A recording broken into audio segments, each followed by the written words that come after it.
Chancellor Philip Hammond. Reuters. London. The Office for Budget Responsibility (OBR) said it will have to significantly lower its estimates for UK productivity, blowing a large hole in public finances ahead of the UK government's November budget. In its forecast evaluation report for October, which you can read here, the OBR admits that it overestimated the productivity of UK workers in its March forecasts.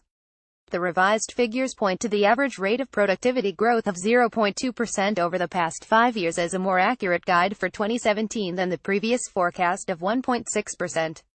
This new analysis means Chancellor Philip Hammond will be forced to produce a November budget based on more pessimistic forecasts of growth.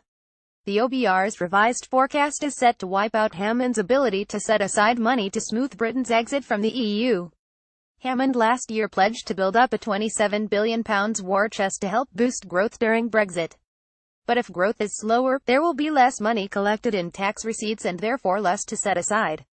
The OBR's revisions will reduce Hammond's war chest by as much as two-thirds, leaving Hammond with just single digits of billions to work with, according to Treasury officials cited in reports last week. John McDonnell, Labour's shadow chancellor, said today's report by the OBR is a damning indictment of the last 7 years of Tory economic failure. We need no more proof that their austerity approach has failed to boost living standards or improve the long-term potential of the UK economy.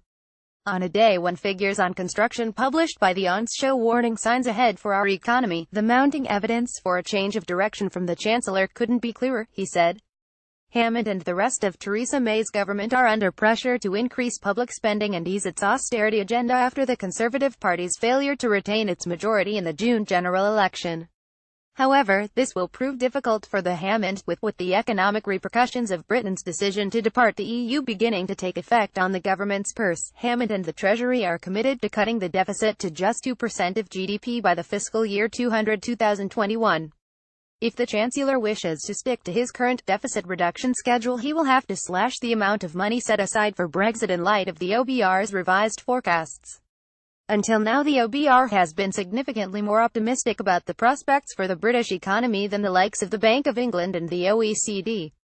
The new forecasts are likely to bring it closer to par with these institutions.